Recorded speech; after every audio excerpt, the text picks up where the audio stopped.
There we go. Right. Mhm. Edit.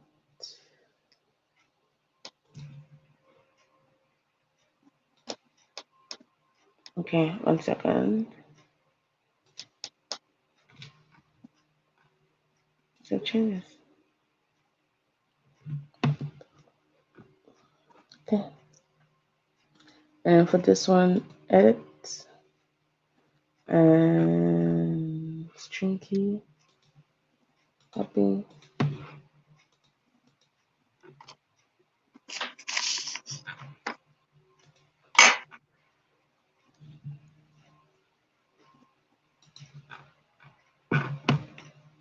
No, no, don't, no, so, there you go. Answer.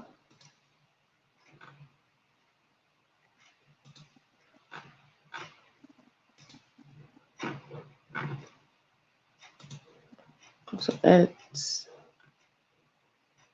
the Massive podcast.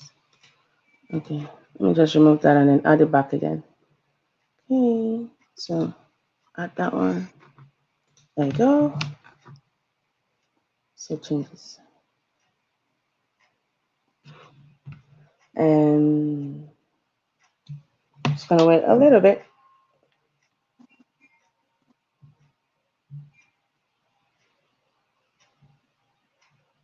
There we go.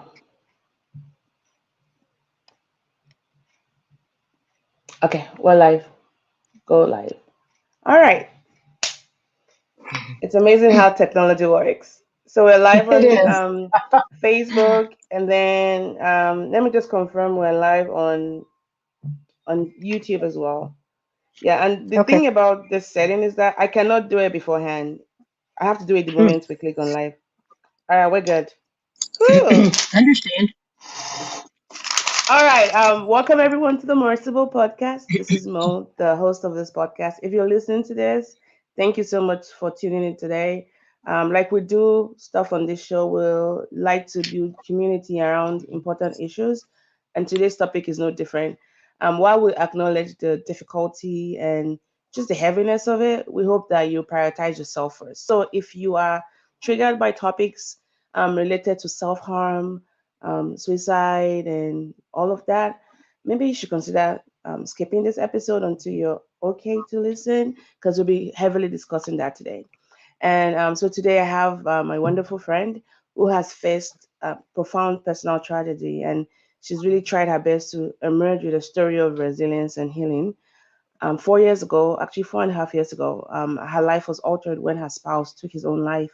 And so today we'll be talking about how she's been navigating the difficult process of grieving and healing ever since. And I strongly think that her story is one of strength and being able to provide just information that can encourage compassion and understanding for two kinds of people: those who might be considering suicide, and those who maybe have been left in the wake of somebody or a loved one committing suicide. And there's something Deborah said, which I think really captures her soul. She said, if I can save one person from going through this, then I think my mission will be done. So everyone, please join me in welcoming my wonderful friend, Deborah Blaylock, to the podcast. Hi, Deborah. Hello, Mo. Thank you for asking me to come.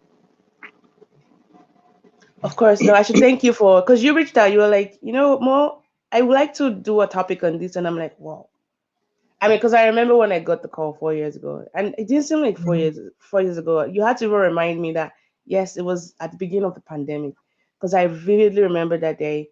And man, time flies. But I imagine that for you, time is both static and fluid. Like it's slow and it's also fast at the same time.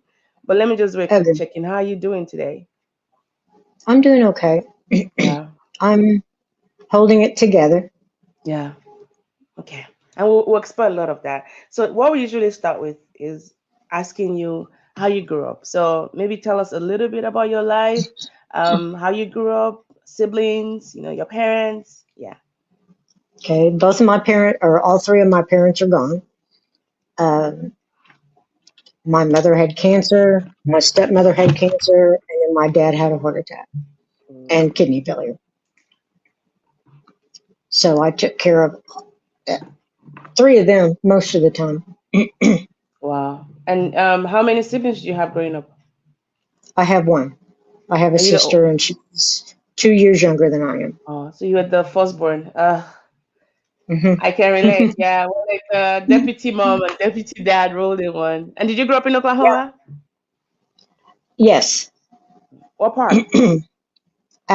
Just about all over. My dad Okay. was he worked for BF Goodrich and Firestone, and every time we got a transfer, he got a promotion. So Oh, walking around. Okay. And maybe we can just fast forward to when you, got married. So maybe just walk us through, and then when you eventually met Jim. I met Jim in 24 years ago, Okay. just in 20 and 2000, And 2000, I yeah. believe. And I worked for him for security for a couple of years. He did security for a car lot, and I worked on Saturdays and Sundays. My days off at the county jail, that's where I was working at that time. What was it about him that stood out to you? And was this your first marriage, by the way? No, it was my third. Was third marriage? What was it about him that stood out to you? I really don't know. He was really nice looking, and we kind of had a lot in common. Yeah. You know, we like the same music, we like the same foods, we like the same movies. Okay. And You know, yeah, you yeah, know how that is when you first yeah, meet somebody, you can yeah. automatically kind of get a connection. No, yeah, yeah. Especially when you have shared interests, right? They get Yes. jokes, they know the kind of song. Because music is such a unique thing. Like some songs that if I'm playing, I look around, I'm like, I hope nobody else is listening because I can't explain why I like that song, but I just like it, you know. And then when you find somebody who kind of has similar tastes, it's like, I have found my person. And it doesn't have to always be romantic, but just that connection, right? Yeah, yeah. Yeah. Okay. That makes sense. That makes sense. So if you were to put into words just your marriage, like how would you describe your marriage to Jim? Like, It was really good. We were both driven people, and we both decided from the start that we would never get married. So we dated 10 years, and then we finally decided we'd get married. wow, that's really really sweet. That's really sweet. And if I remember, you had your child from your another marriage, and he had his own kids as well, right? So it was a blended family. Yes.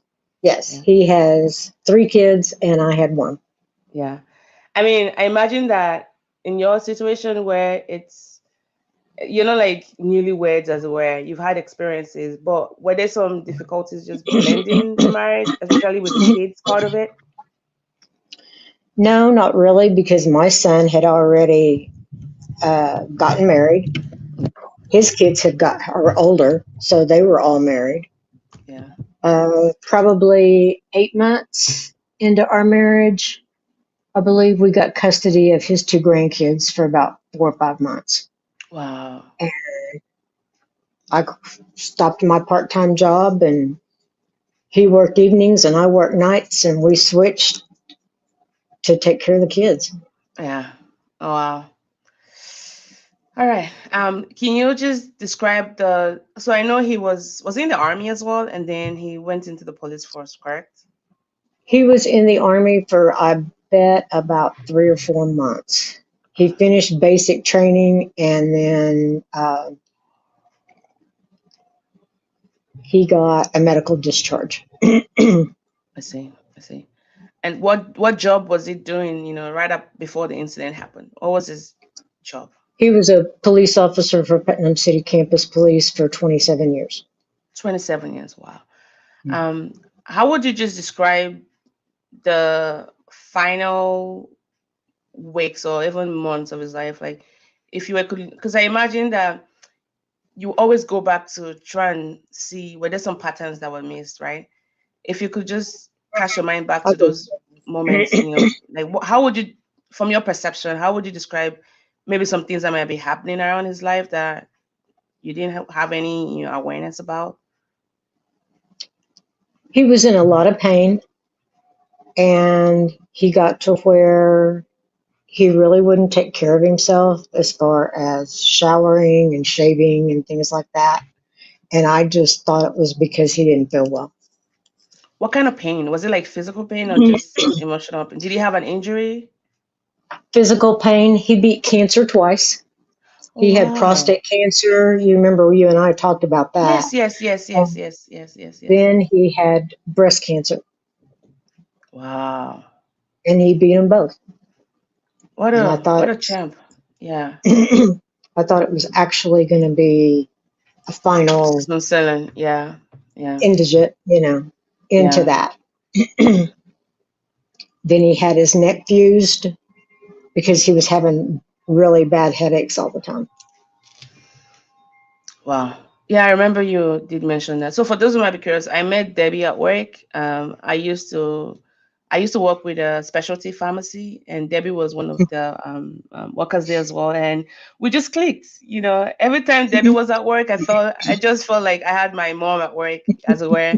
And she was very sweet to me. She very kind, showed me the words because she knew everything about the place. Yeah. And we always talked a lot about stuff. And I remember when my friend was getting married and I was tasked with giving the speech. I was kind of nervous about it. And Debbie read through it and provided me with like very detailed feedback. Like I can never forget just the level of detail she put into it. So yeah, I just wanted to and thank you, Debbie, for those wonderful memories. So Thank let's you. get back to. Oh, you're welcome. You're welcome. Um, so you mentioned some key things, not showering. There was pain, and I think those are sometimes signs that you know we just they're there. Sometimes the signs are there, and looking back now, I imagine that you're able to at least have an understanding of, oh my goodness, there were signs, but maybe it was just something we talked about. And in just even my assessment of who Jim was, he wasn't much of a talker as well. So you probably didn't even know Yeah. a lot of things that were going on, right? And and Most and men are really private about things like that, yeah, and they don't yeah, share it very often. yeah. Especially, they always want to share the good things, but the bad things they don't. I mean, I can't remember how long he had the lump in his chest from breast cancer, but I know it had to be at least a month or 2 months because he had to have a mastectomy. And that must have been tough for him because cancer is. I work with I do cancer research and all that. Cancer is Hmm. horrible, and prostate cancer in men is like very, very debilitating because this is an aspect of them that really threatens masculinity. And then tagging on top of that was the breast cancer, which it's not very common in men. So I can't even imagine how mentally exhausted he was at this point, right? um so let's talk about the day, if you're able to share that day it happened. And it was a Saturday, if I remember, you said, right? No, it was on a Monday. On a Monday Monday. at 6:35. Oh, wow, you remember the exact time? Of course you would. Maybe just Yes. walk us through the morning off and everything, and just in your own words, what you're able to share. Well, the morning of, I got up. You know, Monday was my day off at the police department, so I slept in. I had to be at the pharmacy at 1, so I got up and got dressed, and I don't think we sit out on the porch because I think he was asleep on the couch. So I got up and got dressed and told him I would see him at 6 and I would call him later on. Usually I could talk to him at least once during my shift. Did you call him that day during your shift? Yes. And how was it Yes. sounding like? He was fine. He asked me to stop at the store and uh, wait a minute. I did not work the pharmacy that day. Was I had to go to the dentist to get my teeth cleaned Okay. because I drove out to the dentist and then I came back in town and he asked me to stop and get a couple of packs of cigarettes, and I said okay. So I stopped and did that. And he was he had a lot of problems with his doctor, about his pain doctor, about things. He wanted some medication changed and taken off of some morphine, because the morphine does not work for him. So I went out to his mom's, and she had a few Norcos, and that seemed to curb his pain a little bit. And I brought him home and started cooking dinner, and we had hamburgers and French fries that night, and we were all sitting and eating, and he and my grandson kind of got into a deal over pickles or French fries or something, something simple. And my grandson was only 9 years old at the time. Oh, so he was there. Baba was home. Yeah, Bubba was home. His mom and dad were here. We all sat at the table and ate. Or no, his dad wasn't here. Her and I sit here, and Bubba and him. Oh no, I forgot about that my part. son, my son was at work, and they kind of got into it. And she said, "Well, I'm going to take Alexander to Katie's," and I said, "Okay." And they were outside. I left her inside, and I went out to talk to Bubba and told him that his pawpaw was sick and to just not be so upset. And I was coming in the front door as my daughter-in-law was going out the back door. And she said, "I think I heard a plate hit the wall or a gun." And I said, "It had to be a plate." I said, "He never believed in suicide." And I came in, and he was laying on the couch with a gun in his hand.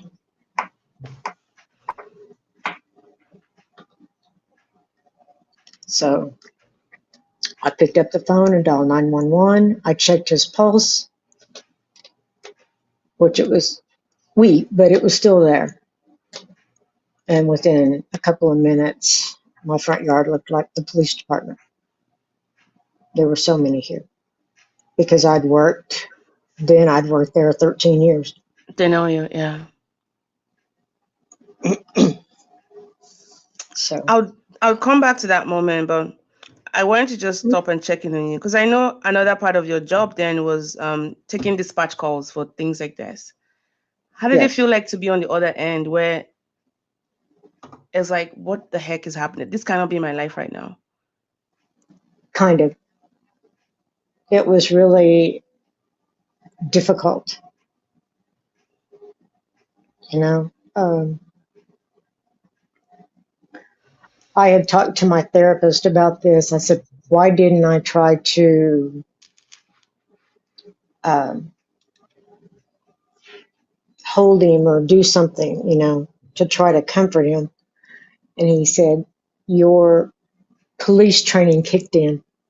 He said, you want to check the pulse. That's the first thing we do when we arrive on scene. And I said, that's true. Make sure they knew where, we were at and everything.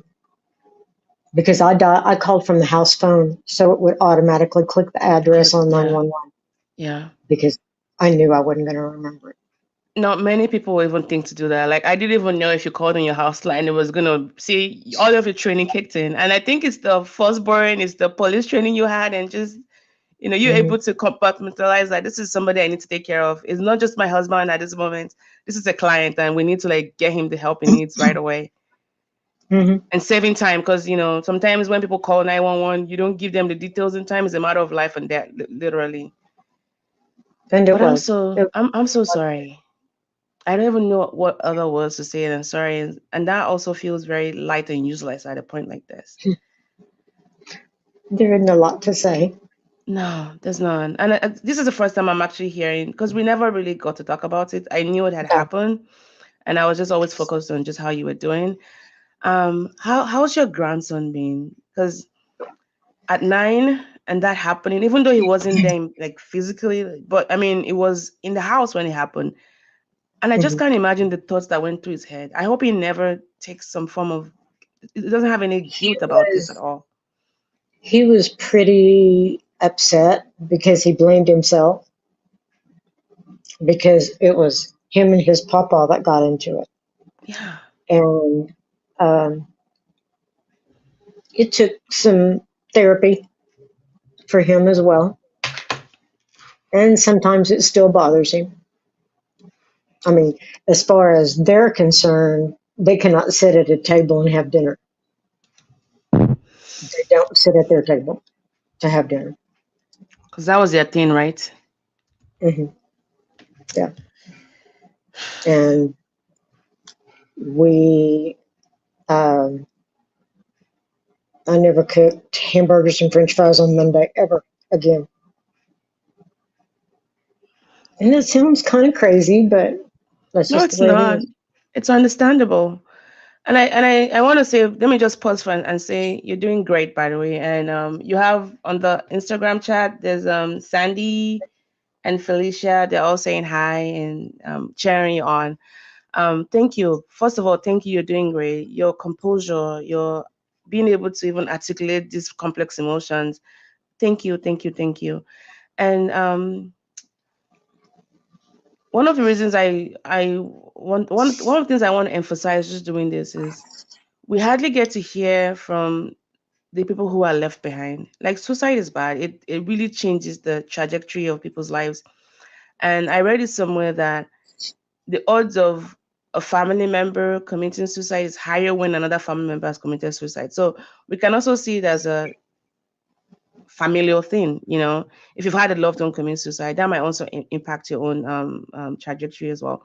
So in Hmm. teasing out your story and seeing just those things that have changed in you, like someone might say, well, if she doesn't cook hamburgers on Mondays, then Hmm. she can cook on another day. That's not the point behind this, right? It's how the rituals and the little practices you've had have been altered because of losing a loved one, because in doing those things and them not being there is a constant reminder of the things you've lost. So life has Agree. changed for you, right? So Very and i much so. hope and i hope this sends a message to anyone out there that no matter how tough you think life can be, just wait a day more, another day more, another day more. It will get better, right? It will get Or, better. try to find help. Yes, yes, yes. Were there any autopsy carried out? Because I mean, in just the little information you provided, two-time cancer survivor, I imagine he was on payments, probably opioids as well, and then the pain he had, all of those complexities, the opioid use, the pain, those are significant risk factors for altering your mental health state, right? Very much And so. yes, yes. So were there any autopsy carried out to just see what could have been going on with him? He tried to see a therapist once, didn't like it. He was one of those that was really headstrong and didn't think he needed the help. And um, he said there's really nothing wrong. He had a hard time seeing it as well as everybody else. And as the time went on, we saw it, and he became pretty narcissistic. He started blaming us for what was he was doing. So that was a really red flag, and I never picked it up. Yeah. Um, I mean, we've seen it a lot in patients. Like when I used to practice, medication use like that can alter a lot of your brain chemistry, and Oh, very much so. and factored with the pain he was going through. So there could be some explanations for that, especially if it wasn't someone that would do that on a normal day, and him changing his personality, changing, and all of that. So there was something you also mentioned to me yesterday when we did like a little bit of a debriefing about how, because one thing we never get to consider is the spot where it happened. you need to get in a team to clean up everything and make the house livable again. Can you just talk about Mhm. the and just having and you still currently live in the house as well? So we talk Yes, about I did. just what the cleanup is and how you're coping with being in the same house that it all happened, changing your furniture and all of that. Yeah, I had to change furniture. They came in and they said they were taking, I mean, they wound up taking my curtain, my drapes, my couch, the quilt that I had made specifically for him. They wouldn't let me keep it. I had to have the house painted inside. I had to have the floors redone because he laid on the floor and bled all the way through when they were doing CPR. And they wanted to take my dad's chair. And I said, no, no. That was the only thing I was keeping. You could take everything else, but I was keeping my chair because I had just lost my dad in 2018. And my kids came in and Katie, and they got me clothes and my medicine and everything. And they said, you're going to stay at Katie's house for 2 weeks and we're just going to lock the house up. And at 6 o'clock the next morning, they were done and they called me on my phone and said, we're ready to sign the house back over to you. I said, give me 15 minutes and I'll be there. And I was.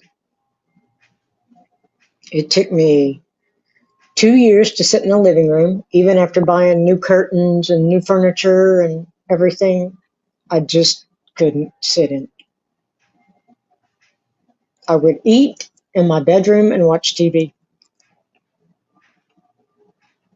I would just totally avoid. There's my living room sits kind of off to the side, Yeah, so I can go from my bedroom hall and my bedroom in the hallway over around the kitchen, and yeah. that's exactly what I did. I never sat in the living room for over 2 years. Isn't it isn't it I don't even know the adjective for that. When we lose loved ones and they go away, they still have their stuff there, like constant reminders, right? Hmm. Everything the way it was just before the incident. How did you deal with that aspect of it? Like his shoes, his clothing, his favorite cup, coffee mug.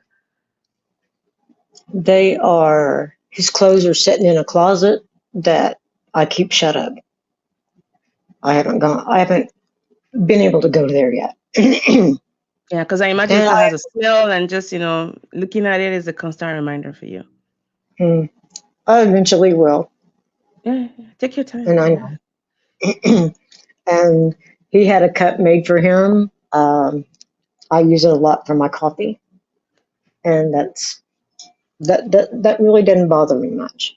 It's just kind of a reminder, so to speak.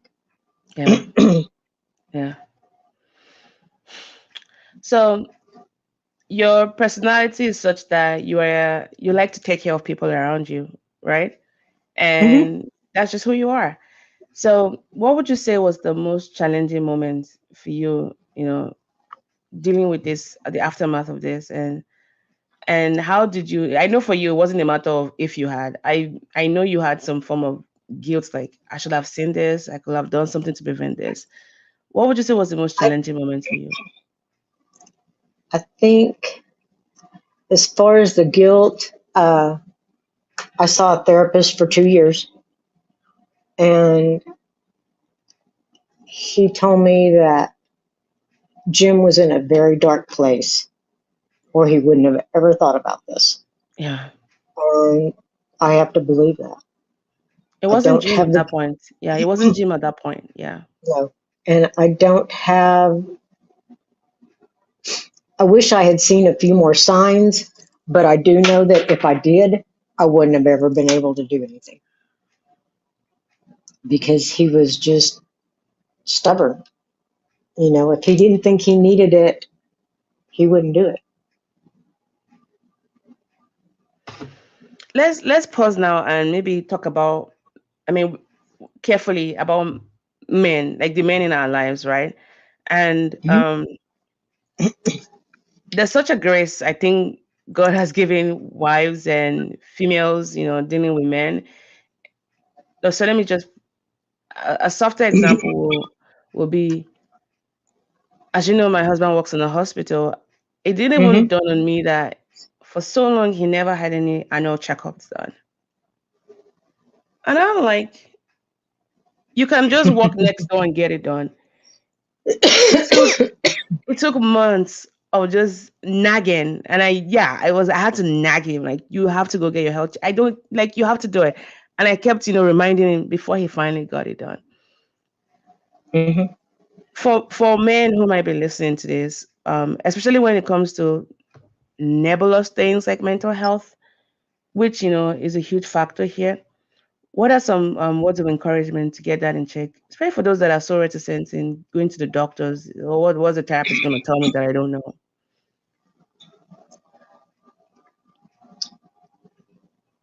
Don't, as far as men, don't be afraid to get help. There are so many avenues, whether are a police officer, fireman, construction worker, whatever.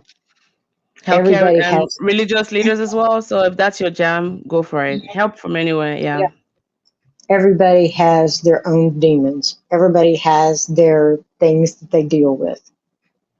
And you just cannot let it take your life over. If you don't, if you can't find somebody, reach out to one of your friends or something like that. Ask them. If you need to contact somebody, contact me. I could help you try to find somebody. You know, um, it was like you said earlier about his pain. All the pain that he had switched to me after Hmm. all this. And it does. It switches to your family because they have to deal with Can you explain what that means? I've heard that before, but I've never had it. anyone really explain what that means to me. Can you walk us through what that means to you? His, well, his pain that he felt, you know, um, I'm sure he felt lost because he couldn't get the answers that he wanted. Um, he was in a lot of physical pain, and I did everything I could, everything in my power to find him somebody who would listen to him, a doctor. I didn't know your husband very well back then, but not as well as I do now. But that you have to be open for counseling, and you don't, when you have a suicide, you go through the pain they're suffering, like being lost and trying to find help and trying to figure out what your life is going to be, because it will never be the same. That day changed my life forever. Hmm. And he just transferred it to me. He felt like that was the easiest way out, and I understand that, but it was the most difficult for me.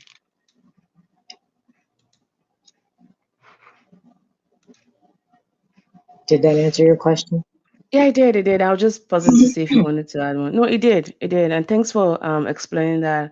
And I'm hoping that by even sharing your own side, as someone who's like having to who's here and having to metabolize all of that, what it's like to be in the wake of that. And I can't imagine it's being an easy walk for you. How about for wives or daughters or sisters who might be listening to this, and they have men in their lives who they think might, I need to check in on that person. How can you encourage them, or even what kind of level of support can you provide in having these conversations about importance of mental health and prioritizing their well-being. If their husband or brother or whatever is still alive, then try to seek help for yourself and then include them, because I didn't realize how much I had gone through before he passed away. Mm. And there's a lot. I mean, like I said, I did everything in my power I could. And as a human being, there's only so much you can do. Yeah. Thank you. You mentioned being in therapy for 2 years, and so this happened 4 years ago. What other psychosocial support are you receiving at the moment to prevent you from to actually help metabolize that pain you mentioned that you've been left with? Mm, the therapy helped me a whole lot, a whole lot. I saw him every week for 2 years almost. Um, I was a member of a suicide group at a church that I found, and that helped me some. I have a couple of really good friends, and they listen. Okay. Thank you. You know, because there is Oh, go ahead.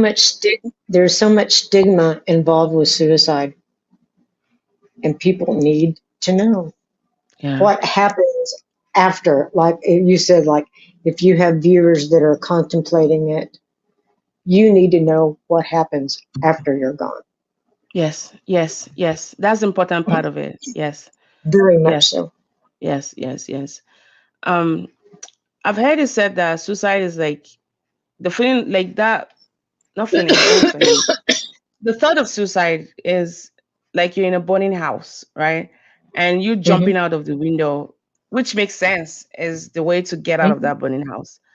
And Yes. so while we can have compassion for what would drive people to that kind of action, we can also add to the worth of conversation as to the people who have left behind, who are staying here, what is it like for them, right?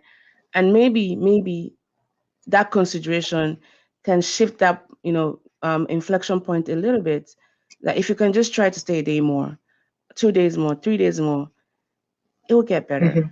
Hmm. It will get better. um so people say things like time heals all wounds, right? For you, Hmm. how would you what's the weight in gold, for phrases like that, especially having to cope with this loss over the past 4 years?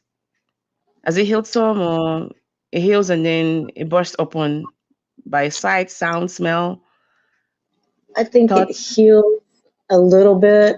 You know, I can actually sit in my living room now. So that was a huge deal for me. Huge. Thank you. And the only time I sit at my dining room table is if I'm sewing or like today or at a holiday. Other than that, I don't sit here. I still haven't got to that part yet, Hmm. but eventually I will. Yeah, and take your time. It's all part of the process, you know that. There's no um what's the word? There's no hurry. Yes. Yes. Yeah, there's no There isn't. hurry. There's no hurry. With your grandson now, I mean, so he's like 13, 14 right now, right? Yes, he's Yeah. 13. He will be Yeah. 14 in April. Congrats on that. What has Thank you. been how has he, I mean, we don't have to share a lot about him because we want to keep his, autonomy and all that. But given that he was present when that happened, how has he evolved over time as far as coping, and how's it doing? He's doing okay. Sometimes I think it bothers him a little bit, but we're able to share the good times now. Like, um, Jim used to pick him up every day after school, and they would stop at the Sonic and get ice cream. And That was the thing. him and I talked about that a couple of weeks ago when we went to lunch. And that's a good memory for him. I mean, my grandson is not his biological grandson, Yeah. Yeah. but he might as well have been. He worshipped the ground my husband walked on. So he's had a lot to deal with, but he seems to be doing a lot better. I think he's gonna be fine with the Oh, strength I you think so. have and the support you're getting, and him saying just okay, we can talk about this, and we're in therapy for this, and I'm sure even with the love from his parents, he's gonna be fine. It's gonna be fine. Yes. Um, hmm. Usually, from what I've when I watch true crime documentaries and all that, people usually leave Mhm. like a note or a message right beforehand. Did he leave any message, any notes, just saying No, anything? Or no, so nothing, how how nothing at how did all. that make you feel? Like, I can imagine in two ways. If there was a note left, it probably wouldn't be there's no amount of notes you can put down that will really totally explain everything. It might even have you leave you with more questions. And on the other hand, It does. no message is like even more open endedness of it. What was Mhm. that like for you? Were you trying to just scramble like where could they have left it out, or what is this? What's going on here? I couldn't figure out why he didn't leave a note to kind of explain what was going on in him, not as far as family ties and family, but in him. And you know, I have made the decision that I'll never figure it out. Yeah, I just have to kind of come up with um, my own conclusions. your closure for it. Well, if that's the right Yes. word for it, your understanding of it. Yeah. Hmm. And I've already told myself that once I get to heaven, when I see him, I'm going to slap his face for doing all this to me. For his years too. um, But it's yeah. just, you have to figure things out.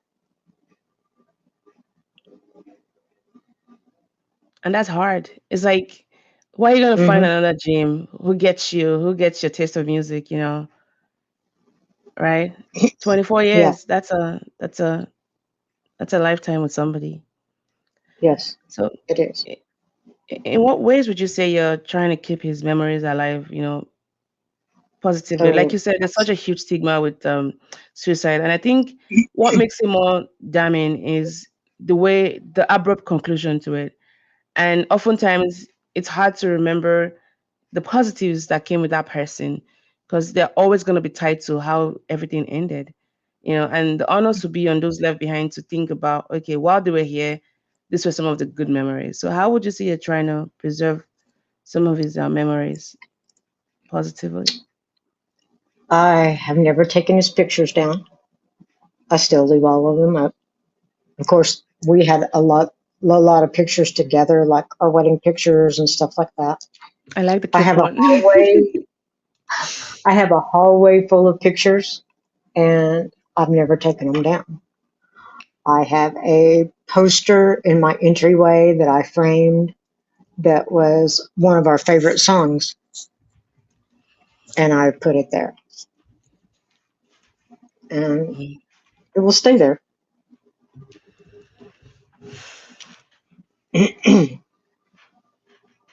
And then I have a picture that I got from the funeral home. They framed it for me, and they put it by his casket, and it sits on my entry table with candles. My daughter-in-law bought me candles to put there.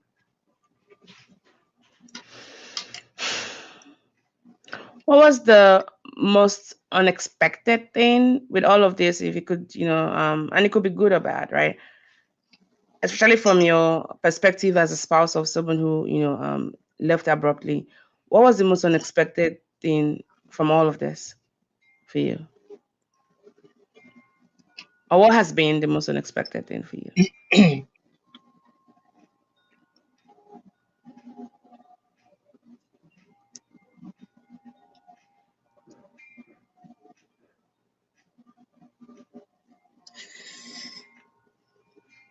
The grieving,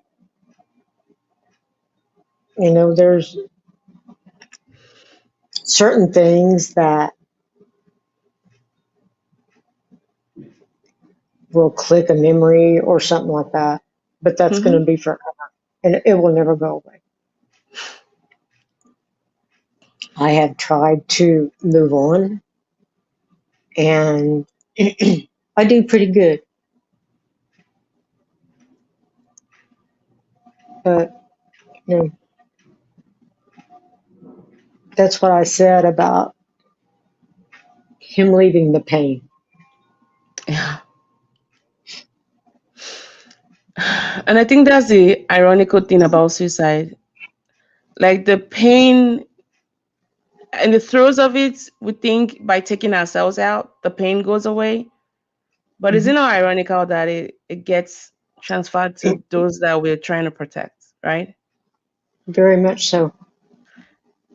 And that's And a very it, key point that you're talking about because I don't think we talk about this part enough. you know, and it's a pain that will last the rest of their life. You know, they may be, the person may be in pain for, months or a couple of years. And then if they do that, that leaves their family to deal with it from then on. Permanently. Yeah, yeah, yeah. And it Like you goes said, down. Yeah, yeah. my grandson was 9 years old. He'll deal with it the rest of his life.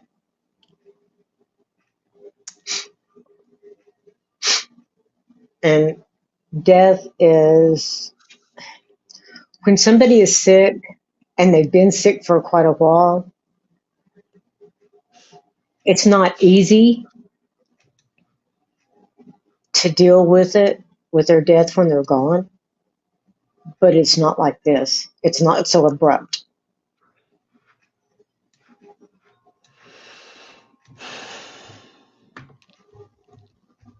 Does that make sense to you? It does. It does. It does. I mean, with an illness, there's that adjustment, right? Hmm. Yeah, adjusting. You're like, okay. And there's even conversations you can have with the person. It doesn't seem like, I'm gonna make it. You can plan better towards it. Not that anyone is planning for death, but there's an adjusted Yeah. expectation, right? I mean, a And heart attack or something like yes, that's a little different, it's a little bit but different. Yeah, yeah. And he's been cancer twice. So it's like, oh, mhm, out of the woods, this is smooth sailing from yeah, now on. Now we can get to live our lives. And then bam, that happened. yes, I agree. That's exactly what I thought.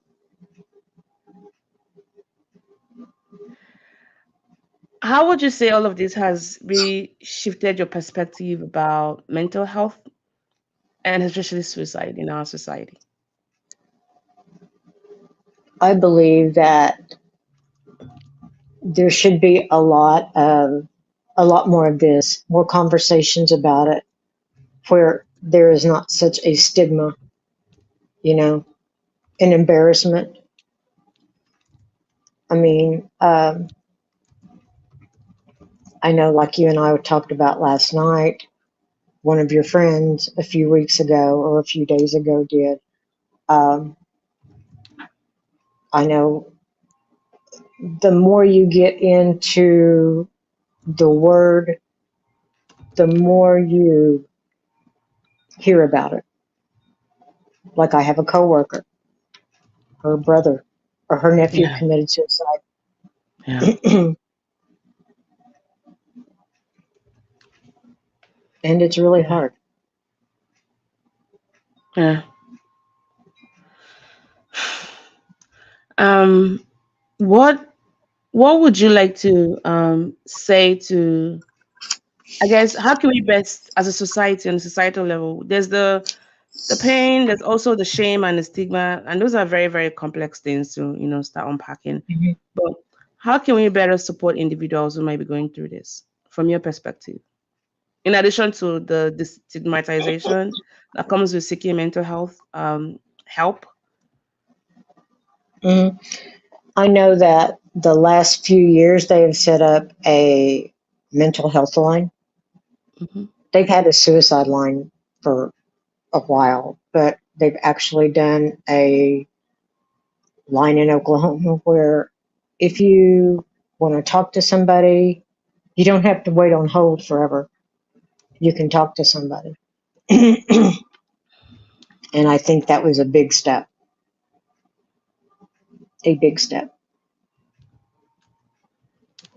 because women are more like to call than men Yes. are. But men need to figure out what's going on, you know, say, I really need help. I don't need to close my life and leave this for my family. And if I had had younger children, I don't know what I would have done. Right. Right. I mean, it's hard enough with, your grown It's kids hard. and then yeah. And I remember I took off at the pharmacy for 2 weeks. The first day I went back, I was feeling some drugs and I dropped a bottle of pills all over the floor and just started crying.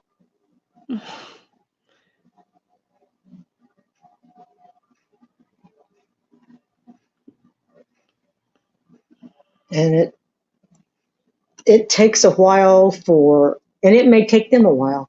It will take them a while as far as contemplation for them to figure things out. They have to figure themselves out. They have to do a lot of soul searching and say, go to your wife or go to your sister or Yeah. somebody and say, look, I need some help. Can we figure something out? Can we find me somebody? That's the biggest thing, is asking, because men don't like to ask. They don't. They don't. And I think it's the same thing that makes them great, stoic, trustworthy, take all the problems Hmm. of the world, they'll fix it. It's the Yep. same quality that makes them just noble and you feel like protected. Is the dark Hmm. side of it is, who am I gonna turn to for help? The world leans on me. Who should I lean on? But there's help now. I And I don't will hope want. that by having this conversation you can help. Sorry, go ahead. They don't. They don't want to seem vulnerable. Yes, They don't yes, like to be vulnerable, yeah.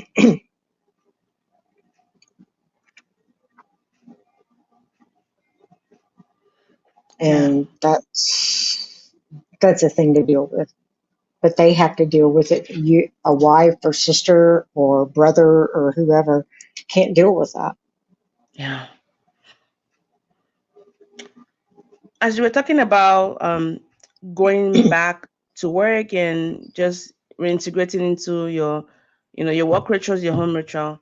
And for someone like you who comes off as being competency driven, right? You like to get things done, you're very effective.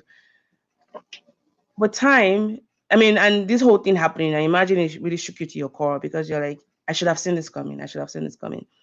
How have you been Mhm. able to build up your competency around those important aspects of your life? You're being a mom, a grandma, a sister, a friend, a coworker, an assistant, and all of the many hats you wear.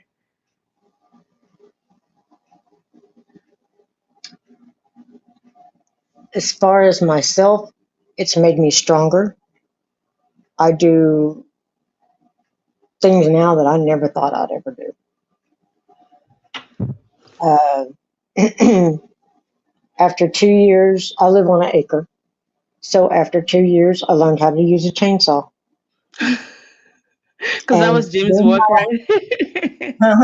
he did the yard and I did the house. So that was a big deal. And I was so proud of myself because I learned Right. how to use the chainsaw. And now I know how to use a pole saw. It's almost as heavy as I am, but that's okay. I don't even know what those things are, but I commend you. This is why you need to. This is why you need to pull his 2 ears when you see him in heaven. Like, see what you made me do. How dare you live without me? Yeah. And a lot of times that's the way I felt, you know, for a long time. Yeah, yeah, yeah. Hmm.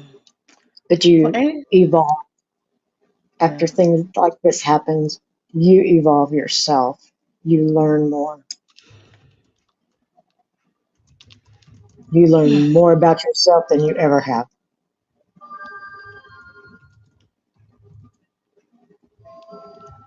You And learn you more. have But I to do like a lot that. of self-searching. Sorry, say that again. You have to do yourself, you have to do a lot of soul searching Yeah, yeah, yeah, because you can't let this. I mean, there's always going to be something that triggers it, but you can't let it affect you forever. yeah, yeah. I mean, I was told last night that I'm boring because I stay at home. Hello, who said that to you? Give me their name and your address. Fist of Fury coming that way. It's just, I mean, I go out. I mean, I have friends and I run around a little bit, but Yeah, don't,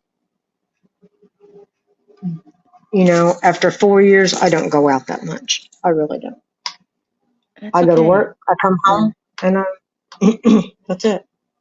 yeah, yeah, yeah. We have some friends on Instagram saying they want to fight those people on your behalf. So let us know their names. Send the mob after them. Yeah. Well, tell them thank you very much. Thank you, Felicia. So I want you to, as we kind of round off, I want you to talk to two sets of people.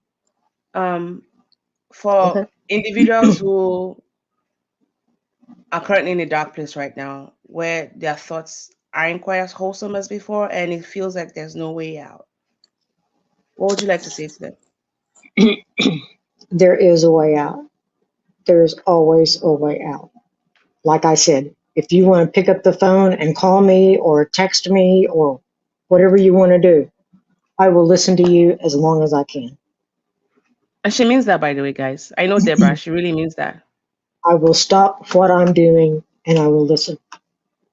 And a lot of times that's all you need is somebody to listen,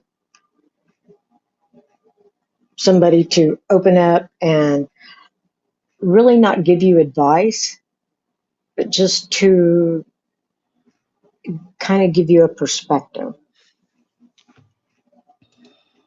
Like when you and I were working together and your husband got glasses, Yes, yes, you know, yes. we were choosing glasses for him. So that was the deal, Yeah. you know, And when and I you help still, me with my speech, yeah, uh yeah. there's always a way out. There are so many things that, I mean, there's a fantastic reason to live.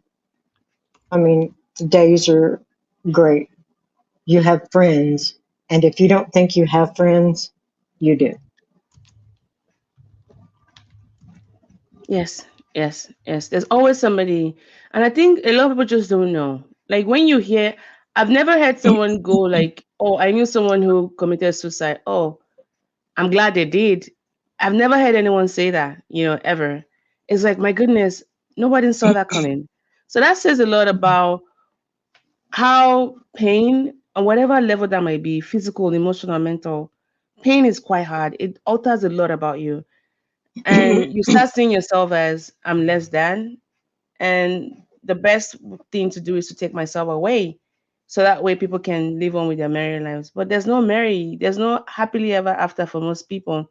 They'll be happy, but then there's a huge gene size hole right now in Deborah's life and her family dynamics, and it can never be filled. So please consider staying, is what Deborah is trying to say. Mhm. Don't let temporary. I'm When I say temporary, I'm not trying to, dampen the magnitude of the pain. Pain can be quite debilitating. The temporal part of it is more like it's not gonna be there forever. but No. suicide is permanent. Suicide is permanent, right? Mhm. Now, the It is. second, and for those who might be still here, please send us questions because we're going to be rounding up soon. The second group of people I'd like for you to talk to are people like you. And they could be wives or husbands or sons or daughters across the spectrum who are the ones that have been left behind because someone who they loved, who they never even saw coming, ended their lives. What kind of words of encouragement would you like to say to them? Be patient. Uh, like you said,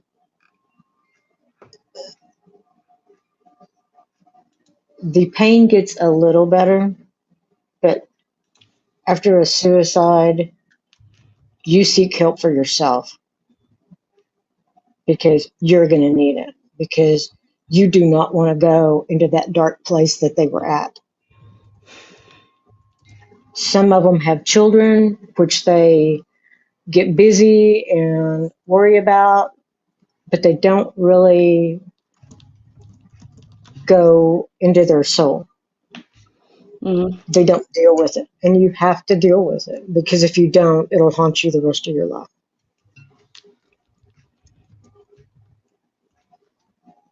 And you can't let that happen because it'll affect your life and it'll affect your kids. And like I said, my kids were grown. My son was grown.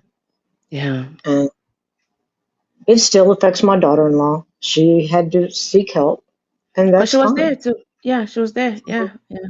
Mm, yeah, yeah.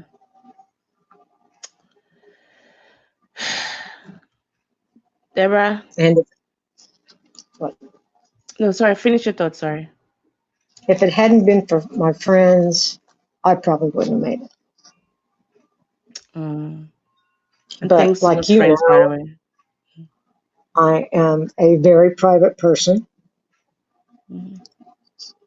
So my therapy helped me a lot. And I remember the first time I took a suicide call at work after all this, and I had to get up and leave. I had to Mm, go outside because because I you couldn't just, do it.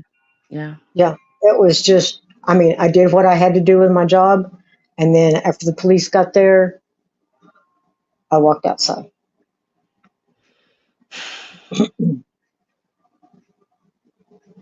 And it wasn't 3 months later.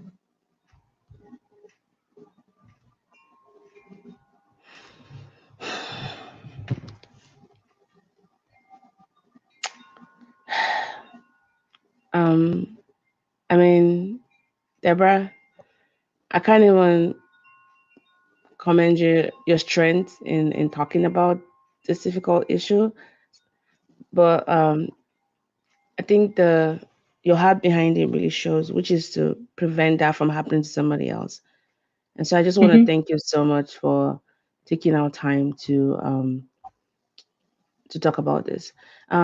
Before we round off, there was because in the beginning you had talked about you being a blended family, and I Hmm. imagine that with grown individuals, grief can be quite complex, right? And how they choose to grieve might be different from how you're choosing to grieve, and that's okay. But if you're able to share, how would you say the dynamic between his family, especially his kids, and your relationships you've had with them, how has that changed since Jim's passing away? His youngest daughter, I'm really close to. She realizes that he was in a bad place. She has guilt, of course, uh, but nothing like the other two. The other two blame me for what happened, but they have to deal with their own guilt. You know, they didn't come and see him. They didn't come and check on him that often. You know, and like the day it happened, his son almost got arrested in my front yard. It was just because he just kept after me and kept after me and kept after me. And he said, "How could you let him do this?" I had no control. You have to realize you are not a person. You were just involved. Hmm. Mm.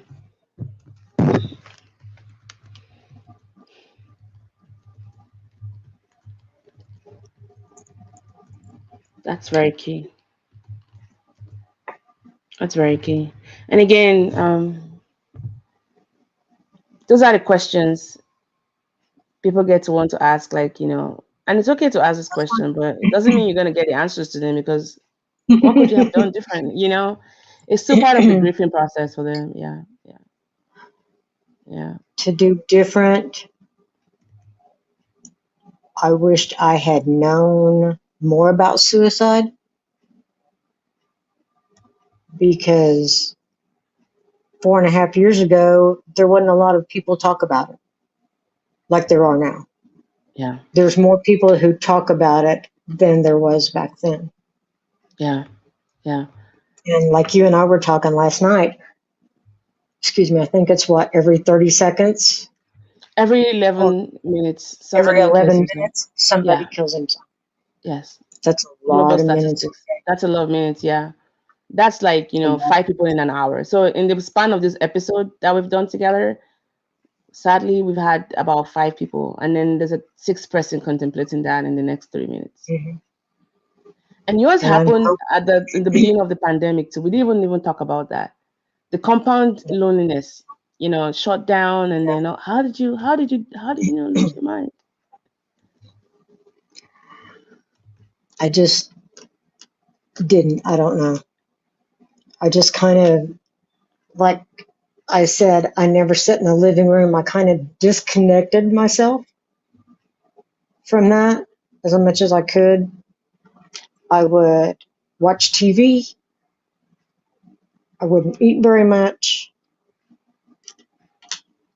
It was just the way it was. I mean, I spent a lot of time with his mom because his cousin was out there and his aunt from Pennsylvania, and it was nice to be around family of his Yeah, side, yeah, you yeah. know. And then I lost his mom in November, so that was Yes, hard. you mentioned that. You mentioned that. I remember her when I came to the funeral home. She was very, very sweet, very Mhm. I mean, even you could tell she was very sad about what happened. But despite that, she was so concerned about, you know, the guests and asking questions, and she even held my hand. I was like, wow. I'm so sorry to hear Mhm. she's no longer with us as well. Yeah, No, she's not. And I loved her. Just, I mean, she accepted me just the way I was. And her and I hit it right off the bat. We had a lot of things in common. it's really good to hear. Any final thoughts you'd like to share before as we kind of close the episode down? No, just try to look for signs, or if you see them withdrawing a little bit, try to get them to open up Yeah, or seek help. Try to seek them some help. yeah, Say, hey, I'm going to go with you. Give them some support as far as that goes. yeah, They may yeah. not like it, but Oh yeah, I'd rather you be uncomfortable with me asking intrusive questions. Um, and I think it depends so, on the person as well. Because I had a friend, I was super intrusive with them. They had gone through something quite traumatic, and they were, they stopped communicating, and I just called them out. I was like, you cannot do this, by the way. I hope you're not thinking of, killing yourself, because if you do, I would never forget. And I just went on a very threatening, and it got him. It's like, calm down. I'm like, no, you haven't been yourself. And I just want to say that I'm putting it out there. Don't do this. I'll be mad at you. I'll make sure I was, I was really serious, but I used that level of humor to like get at the heart of the issue. And it turned out that I don't think they were thinking about it, but who knows, who knows? So I rather always be intrusive and just call it out like, hey, you need help. You need to seek help. This is not normal. This is not you. You've changed a lot. What's going on with you? I'm here for you. Please talk to me. Please talk to somebody. I think we should just do mm. that for everybody, regardless of whether they've gone through anything traumatic or not. And pain is such Oh, a I agree. subjective experience, right? It's hard to, you can't see it. Like if somebody lost a leg, you're able to see, oh, one appendage is off. But pain at that experience is not something we can visibly see, but it's so, it alters the course of our lives. So we just have to Mhm. keep relying on those qualitative questions like, you're not okay, Agreed. right? Yeah, so that's something I've taken away from this conversation. Deborah, I thank you so much.